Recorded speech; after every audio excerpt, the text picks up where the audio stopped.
26 October 1962। গুরুত্বপূর্ণ আলোচনায় Soviet ইউনিয়নের শীর্ষ 3 কমান্ডার। আলোচনার বিষয় মার্কিন নেভির ডেপথ চার্জের প্রতিক্রিয়ায় সোভিয়েত ইউনিয়ন পারমাণবিক হামলা চালাবে কিনা। 3 কমান্ডার ঐক্যমতে পৌঁছলেই নিক্ষেপ করা হবে পারমাণবিক টর্পেডো। শুরু হবে আরেকটি পারমাণবিক যুদ্ধ। পৃথিবীর মানুষ সাক্ষী হবে আরেক ভয়াবহতার।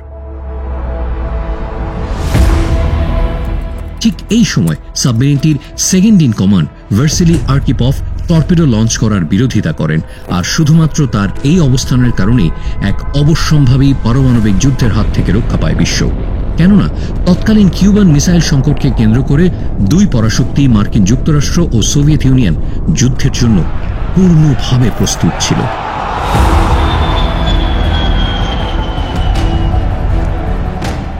দ্বিতীয় বিশ্বযুদ্ধের পরবর্তী সময়ে যুক্তরাষ্ট্র এবং তৎকালীন সোভিয়েত ইউনিয়নের মধ্যে আদর্শগত, সামরিক এবং রাজনৈতিক প্রতিদ্বন্দ্বিতা তীব্র থেকে তীব্রতর হয়ে ওঠে। সোভিয়েত ইউনিয়ন ও মার্কিন যুক্তরাষ্ট্র বিশ্বব্যাপী প্রভাব বিস্তারে তখন সচেষ্ট।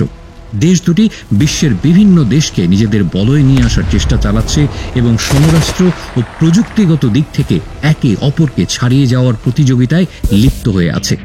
আর এরই মাধ্যমে বিশ্বব্যাপী কোল্ড ওয়ার বা স্নায়ুযুদ্ধ ছড়িয়ে পড়ে, যেটির সর্বোচ্চ চূড়া স্পর্শ করে কিউবান মিসাইল ক্রাইসিস বা অক্টোবর ক্রাইসিসের মাধ্যমে।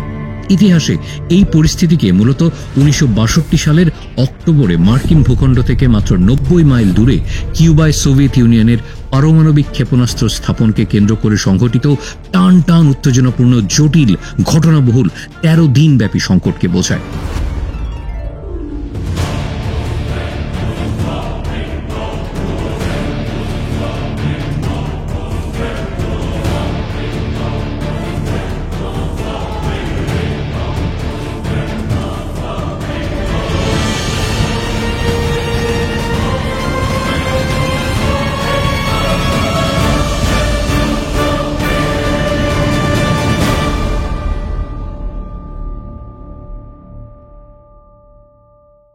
আমরা কিউবান রেভলিউশন দেখেছি আগের এপিসোডে, সেখান থেকেই শুরু করা যাক।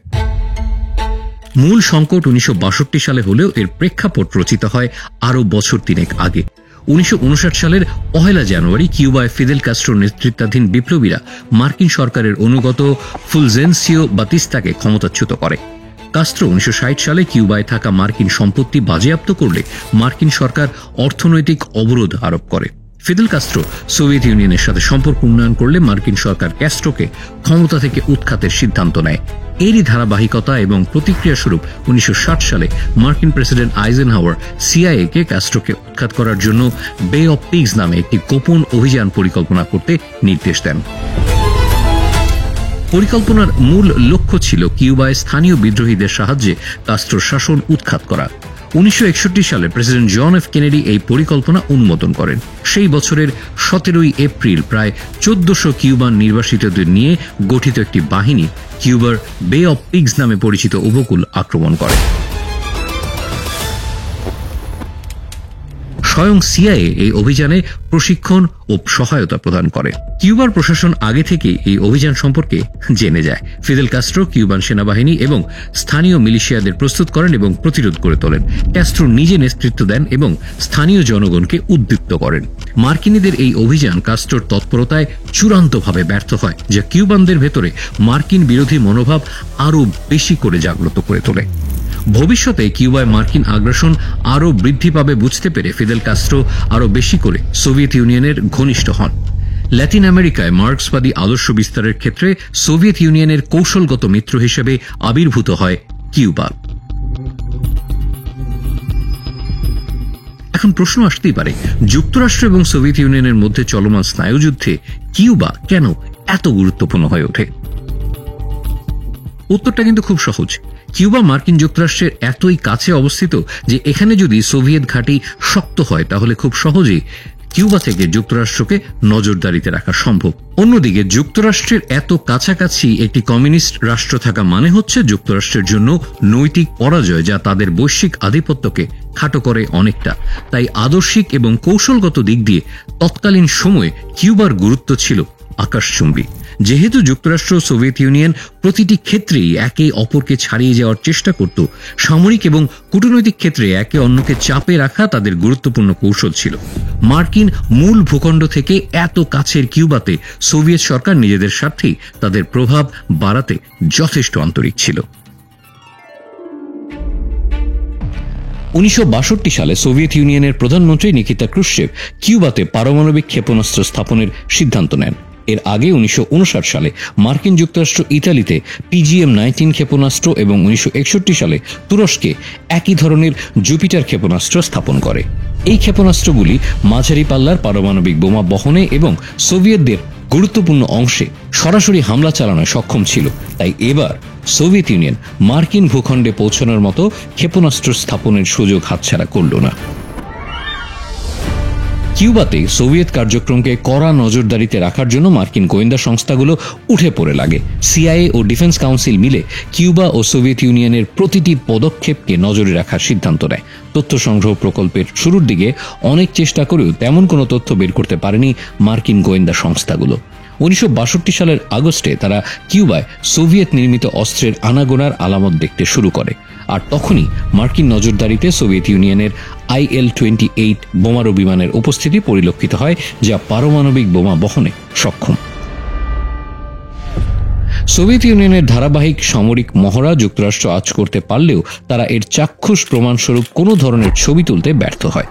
মার্কিন যুক্তরাষ্ট্র তাদের এই গোয়েন্দা তৎপরতা পরিচালনায় গোয়েন্দা বিমান U-2 ব্যবহার করেছিল।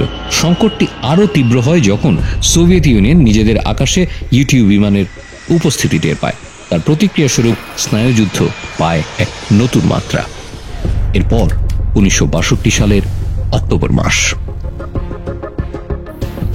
অবশেষে যুক্তরাষ্ট্র তাদের U-2 গোয়েন্দা বিমানের মাধ্যমে তারা ক্ষেপণাস্ত্র সরঞ্জাম বহনকারী সোভিয়েত জাহাজের কিছু ছবি তুলতে সক্ষম হয়।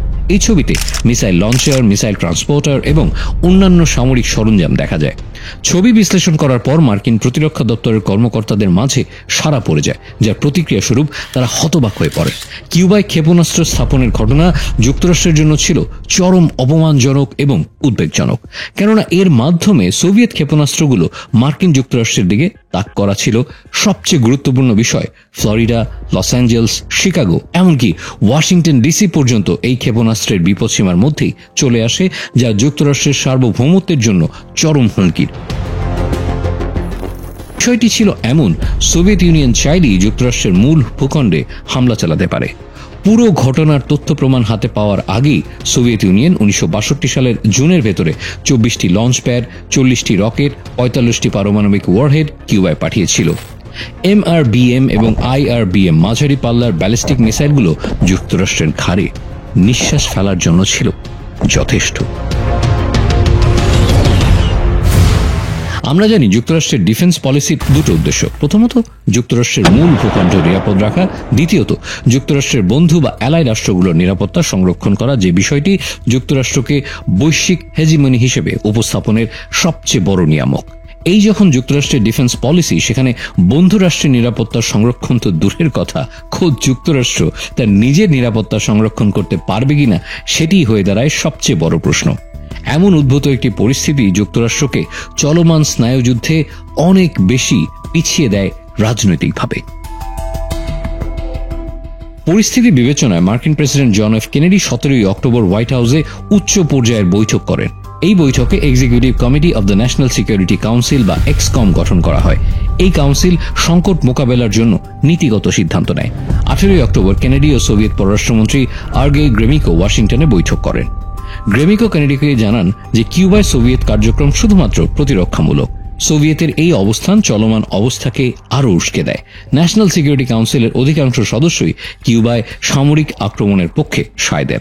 এয়ার স্ট্রাইকের মাধ্যমে কিউবায় সোভিয়েত মিসাইল কেন্দ্র ধ্বংসের কথা প্রস্তাব দেন এবং কিউবা দখল করে নেওয়ার কথাও বলেন। অপরদিকে সোভিয়েত ইউনিয়নও পূর্ণ প্রস্তুতি শুরু করে। দুই দেশের মিত্র দেশগুলো তাদের পাশে এসে দাঁড়ায়, কিন্তু কেনেডি যুদ্ধের বদলে নৌ অবরোধের সিদ্ধান্ত নেন এবং 22 অক্টোবর জাতির উদ্দেশ্যে দেওয়া ভাষণে সোভিয়েত ইউনিয়নকে মিসাইল সরিয়ে নেওয়ার আহ্বান জানান এবং এরই সাথে পুরো বিশ্বের বিভিন্ন স্থানে থাকা মার্কিন সামরিক বাহিনীর প্রতি ইতিহাসে প্রথমবারের মতো দ্বিতীয় মাত্রার সামরিক সতর্কতা জারি করেন। এই সতর্কতা জারির পর কিউবা ও মস্কোর দিকে প্রায় 145টি আন্তঃমহাদেশীয় ক্ষেপণাস্ত্র মোতায়েন করে মার্কিন বাহিনী।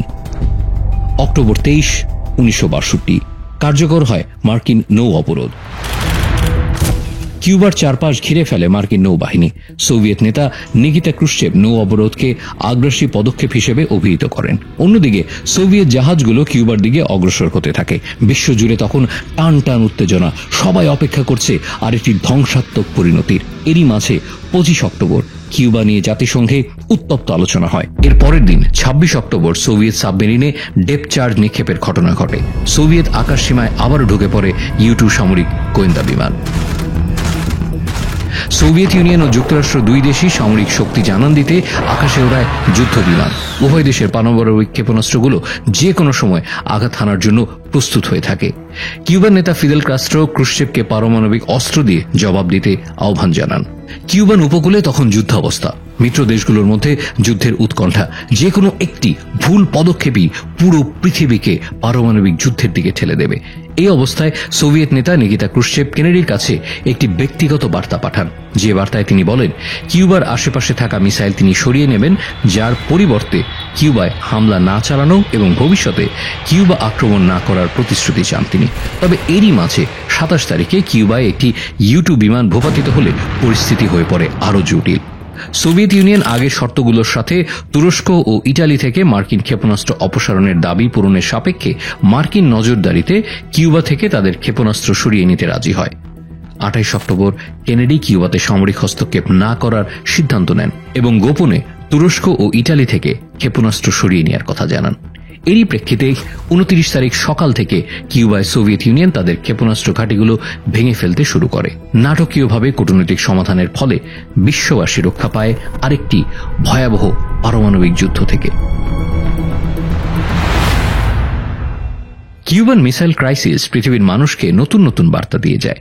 উত্তেজনা নিরসনে সামরিক পারমাণবিক শক্তিধর দেশগুলোর মাঝে আলোচনার যে কোনো বিকল্প নেই, এটি হারে হারে বুঝিয়ে দেয়।